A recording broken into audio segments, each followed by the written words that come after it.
Bonsoir, monsieur le général. Bonsoir. Veuillez vous présenter. Je suis Oye Biavogui, secrétaire général par intérim du PDGRDA, tête de liste à la proportionnelle pour ces élections législatives et référendaires.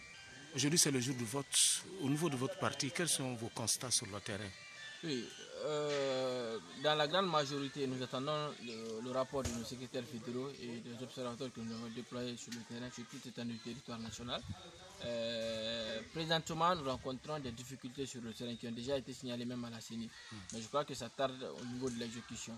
De toute façon, ce sont des alertes simplement que nous lançons par rapport à des circonscriptions où nous constatons un hold-up électoral qui se prépare contre le PDGRDA.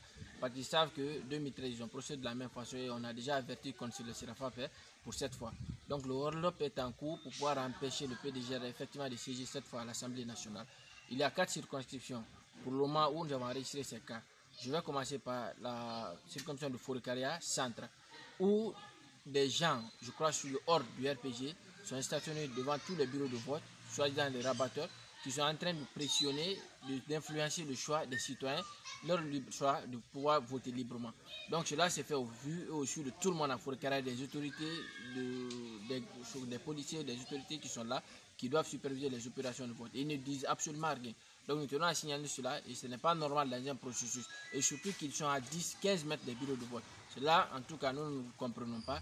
De toute façon, c'est quelque chose que nous avons constaté, que nous dénonçons, qui sera consigné dans un rapport que plus tard, dès ce soir, nous transmettrons à la CENI. Et si ces revendications ne sont pas prises en compte par rapport au processus, il faut dire que nous allons prendre des mesures légales pour pouvoir vraiment ne pas reconnaître forcément des voix qui seront imposées au parti.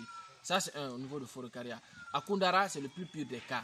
Koundara, il est question que, conformément au communiqué de la CENI, que tous les bureaux de vote ferment à 18 h. À l'instant où je suis en train de vous parler, tous les bureaux de vote dans la préfecture de Koundara ont été fermés. Fermés pourquoi? On ne sait pas. Le seul motif qu'ils donnent, c'est parce qu'il y a des cas d'insécurité. D'accord, on peut comprendre.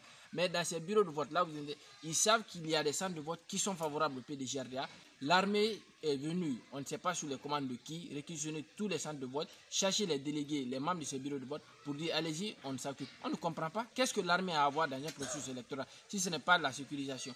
Donc ils n'ont pas le droit de venir s'accaparer du matériel électoral, et d'autant plus que les gens ont fini de voter. Au moins, on pouvait passer au dépouillement. Aucun dépouillement n'a été fait. Ils ont pris tous les disques qui s'en occupent. Donc, c'est le hold-up pur et simple aussi au vu de tout le monde qui est en train de se passer à Koundara.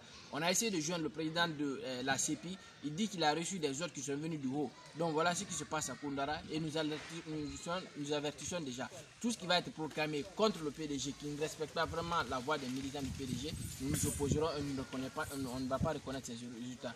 Et comme je le dis, ça également, ça a été remonté au niveau du directoire que nous avons mis directement en rapport avec la CENI ici au niveau central. Ils ont posé le cas, ils sont en train de trouver. Mais je crois qu'ils n'ont pas pu directement communiquer au président de la CEPI pour le moment par rapport à l'usurpation de ces matériels de vote au niveau de certains centres de vote et plus précisément dans le quartier Afia. Massanta, c'est aussi le même scénario qui tend à se préparer. D'abord, après l'annulation de beaucoup de bureaux de vote, des centres de vote qui sont aussi favorables au PDG, et il faut dire que c'est le même hold-up parce qu'il y a des gens aussi qui ont des cartes de lecteurs qui vont au nom des municipales voter pour les gens, on ne comprend pas. Mandiana également, c'est la même chose qui se passe. Mandiana, d'abord, aujourd'hui, la plupart de nos délégués ont été cherchés dans les centres de vote pour prétexte que les ordres de mission qu'ils ont, ce sont des ordres de mission photocopiés. Cela n'est pas normal parce qu'ils sont allés, ça a été consigné, annoté par les présidents des bureaux de vote, le président des CEPI. Et ça s'est passé. Depuis le matin, ils ont commencé le processus électoral.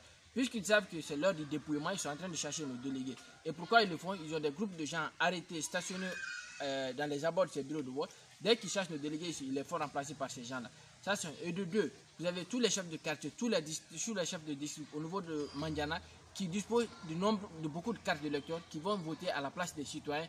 Donc voilà ce qui se passe au niveau de Mandiana. Et au jour d'aujourd'hui, nos délégués n'ont plus le contrôle de la situation parce que même les autorités qui sont menées, ils ont cherché tous nos délégués pour dire non, vous ne pouvez pas rester.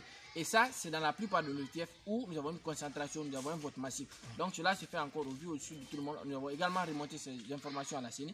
Nous pensons que des mesures seront prises par rapport à ça et qu'effectivement le choix des citoyens sera respecté. Parce que si là n'est pas fait, le PDG en tout cas jugera de tous les moyens pour pouvoir empêcher et même pas reconnaître les résultats qui seront imposés. Et ce que nous tenons à dire à la CENI, aux autorités, aux observateurs nationaux et internationaux qui sont déjà présents, c'est que si cette opération est conduite comme ça sur tout un territoire, parce que nous attendons